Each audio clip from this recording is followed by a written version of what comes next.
দেখবো এভাবে আমরা দেখবো যে আরো ভেরিয়েবল নিয়ে আলোচনা করব। ঠিক আছে, এখানে কি বলতেছে, আমাদের কোডটা এখানে লেখার জন্য বলতেছে। ওকে, এখন আমরা কি দেবো, ভেরিয়েবল। ভেরিয়েবল তো অনেকগুলো ভেরিয়েবলই আছে, আমরা বেসিক কিছু ভেরিয়েবল নিয়ে আলোচনা করবো। সেটা হচ্ছে প্রথম হচ্ছে যে ইন্টিজার, আমরা জানি। ঠিক আছে, ইন্টিজারের কাজ কি, নাম্বার নিয়ে কাজ করে। আমরা একটা নাম দিলাম আইডি। ওকে, তারপর কি আছে, ক্যারেক্টার। আইডি পর আমরা আগে নেই স্ট্রিং। ওকে, তো ইন্টিজার কাজ কিন্তু আমরা জানছি, আর আইডি হচ্ছে যে এগুলো হচ্ছে ভেরিয়েবল নেম। ঠিক আছে, এই যে হচ্ছে ভেরিয়েবল নেম, এটা ভেরিয়েবল নেম, এটা ভেরিয়েবল নেম। ওকে, তো আমরা এই চারটা আপাতত দেখি কিভাবে কাজ করে।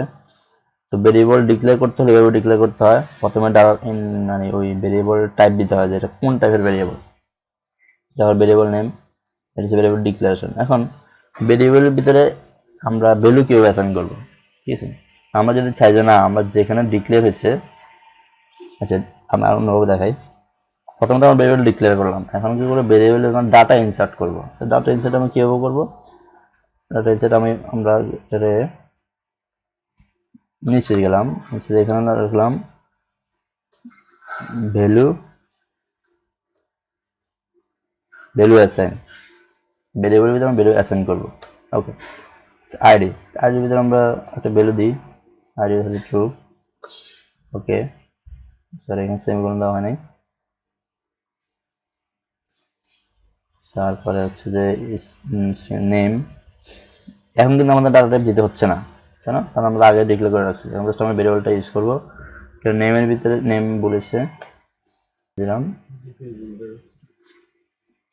আচ্ছা এখানে আমরা গেটটাকে দিয়ে দিই। গেটটা যেহেতু এটা ক্যারেক্টার, গেটটা কি ক্যারেক্টার টাইপের, তার মানে এখানে একটা ক্যারেক্টার আসবে, দুটো ক্যারেক্টার কখনো আসবে না। আমরা এখানে গেট দিলাম এ, যদি এ প্লাস দেই তাহলে মেবি আসবে না, কারণ প্লাসটা একটা ক্যারেক্টার, দুটো ক্যারেক্টার কখনো আসবে না, এখানে একটা ক্যারেক্টার হবে। আচ্ছা আমরা গেটটা দিলাম। এখন আমাদের জিপি দিয়ে দেখাচ্ছে, তাই না, জিরোটা কি আমরা দেখি যে incomplete type possible lossy conversion from double to float. Okay, এখানে ফ্লোটের যে নিয়মটা হচ্ছে যে আমরা যখন ভেরিয়েবলটা নিলাম, ভেরিয়েবলের পরে মেবি একটা এফ, ভ্যালুর পরে মেবি একটা এফ দিতে হয়। ওকে, তাহলে কি হচ্ছে, সে বুঝতে পারতেছে, কারণ এখানে একটা ডাবল আছে, তো সে বুঝতে পারতেছে না এটা ডাবল নাকি ফ্লোট, এই জন্য এফ দিয়ে বলে দিতে হয় যে এটা ফ্লোট। এটা ফ্লোটের একটা সিনট্যাক্স জাভার মধ্যে, বা সিতে লাগে না, এটা মনে রাখতে হবে যে ভ্যালুর পরে একটা এফ বলে দিতে হবে। এভাবে আমরা মূলত ভ্যালু, বেসিক যে ভ্যালুগুলো এগুলো অ্যাসাইন করলাম।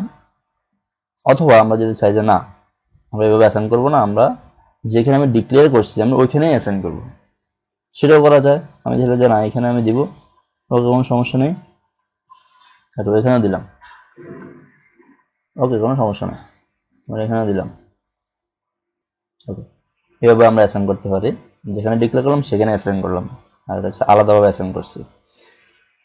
আর আরেকটা জিনিস হচ্ছে যে এখন আমরা যদি আউটপুটে দেখতে চাই তাহলে কি হবে, আমরা যদি আউটপুট দেখি, মানে আমরা হচ্ছে যে না আমরা এই ভেরিয়েবলের গুলো আমরা আউটপুট দেখবো, তখন কি করব, আমরা আউটপুট দেখার সিনট্যাক্স হচ্ছে যে sys system dot out dot print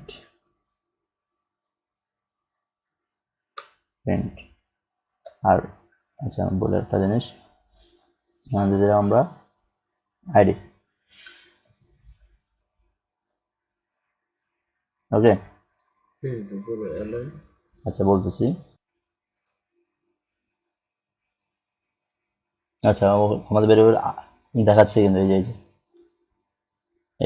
32, আমরা কিন্তু বুঝিনি। 30 তো দেখেন, এই যে 32, 30 দেখেন। হ্যাঁ যে 30 দেখেন, সেটাই বলতেছি আমি, সেটাই এখন। তো প্রথম কথা হচ্ছে যে আমি যখন প্রিন্ট দিচ্ছি তখন কি হচ্ছে, এই যে প্রিন্ট আউটপুট কিন্তু দুইভাবে দেখা যাচ্ছে। প্রিন্ট দেওয়ার মানে হচ্ছে যে এই যে আমাদের আউটপুটে কিন্তু 32 দেখাচ্ছে, বাট পাশাপাশি যে লাইনটা মানে ডিফল্ট ভাবে যে লাইনটা আসে ওটা অটোমেটিক দেখা যাচ্ছে। তার মানে কি, প্রিন্ট হচ্ছে যে প্রিন্টের পরে আমরা যা লিখি না কেন সেটা ওর পরে বাকি নিচে যা লাইন সব কিছু দেখাবে। আর প্রিন্ট এলএন হচ্ছে যে মানে ওই পুরো লাইনটার ভিতরে সেই আউটপুট নিবে, ওই লাইনের ভিতরে সে কাউরা কোনো লাইন কাটতে দিবে না। ঠিক আছে। ফ্রেন্ড এলেন মানে হচ্ছে যে নিউ লাইন, মানে ওই লাইনটা ফুল লাইনটা ফ্রেন্ড এলেন। আমরা যেরকম সিতে স্ল্যাশন দিতাম না, স্ল্যাশন দিয়ে নিচে লাইনে নিয়ে আসতাম, এই স্ল্যাশনের কাজটা করতেছে এলেন। ঠিক আছে, আমরা যদি দেখি যে না, আবার রান করে দেখি, তাহলে কি হয়েছে, এই যে 32, সে পুরো লাইনটাকে জুড়ে সে 32 দিছে, আর নিচেরটা নিচে চলে আসছে। এটা হচ্ছে ফ্রেন্ড আর ফ্রেন্ড এলাইনের পার্থক্য। এখন আমাদের কথা হচ্ছে, আমাদের আইডির ভিতরে 30 নিচ্ছে, এখানে 32, তো 32 হলো, 30 কেন আসলো না? এটা কারণ হচ্ছে যে ভেরিয়েবলের আর একটা কাজ হচ্ছে যে উপরে যখন কোনো ভেরিয়েবল তুমি অ্যাসাইন করবা, ওই ভেরিয়েবলটা যদি নিচে আবার কোথাও অ্যাসাইন করো কোনো ভেরিয়েবল দাও, তাহলে উপরে ভ্যালুটা সে কাউন্ট করবে না, সে তার ভিতরে শুধু নিউ রিসেন্ট যে ভ্যালুটা ঢুকছে ওটাই সে স্টোর করে রাখবে, আগে ভ্যালু সে পাবে না।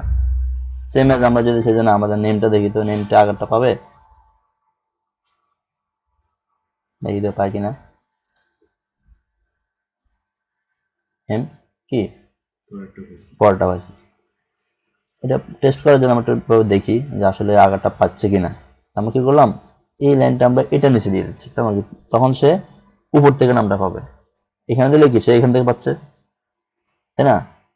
আমরা দিয়ে দেখি, এখন এখানে দিলাম,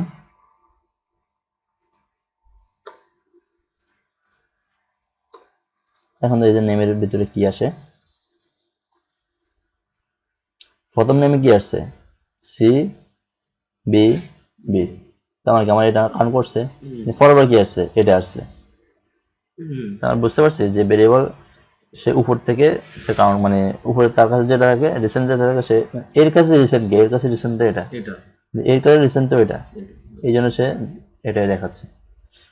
এটা হচ্ছে যে ভেরিয়েবল। আমরা চাইলে যে কোনো একটা একটা অনেকগুলো ইনফরমেশন রাখতে পারি। আর এখন আমি চাচ্ছি একই জায়গায় দুটোটা প্রিন্ট করবে, সেক্ষেত্রে একই জায়গায় যেমনটা বুঝে নেই, মানে আমরা তো আউটপুটটা আলাদা আলাদা নিছি, এবিসিটাও আলাদা আলাদা নিছি, সিবিবিটাও আলাদা আলাদা নিছি নেমটা। এখন আমি চাই যে মানে একই আউটপুটের ভিতরে দুটোটা দেখাবে। আচ্ছা, মানে এই নামটাও দেখাবে, এই নামটাও দেখাবে। আচ্ছা, সেটা এক আউটপুট যদি আমরা নিতে চাই, সেটা কখনো পসিবল না। কেন?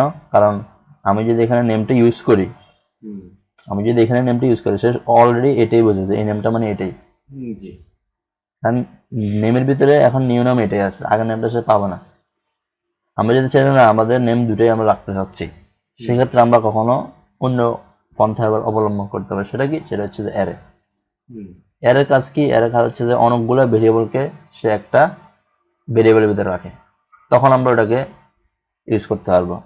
বাট অ্যারের ক্ষেত্রেও এরকম আছে যে তুমি যখন অ্যারের প্রথম ইন্ডেক্সে একটা ভ্যালু দিলা, ও সেম ইন্ডেক্সে যদি আবার পরে আবার লাইনে আরেকটা ভ্যালু দাও, তাহলে কিন্তু সে আগের ইন্ডেক্স ভ্যালুটা পাবে না, পরের ভ্যালুটা।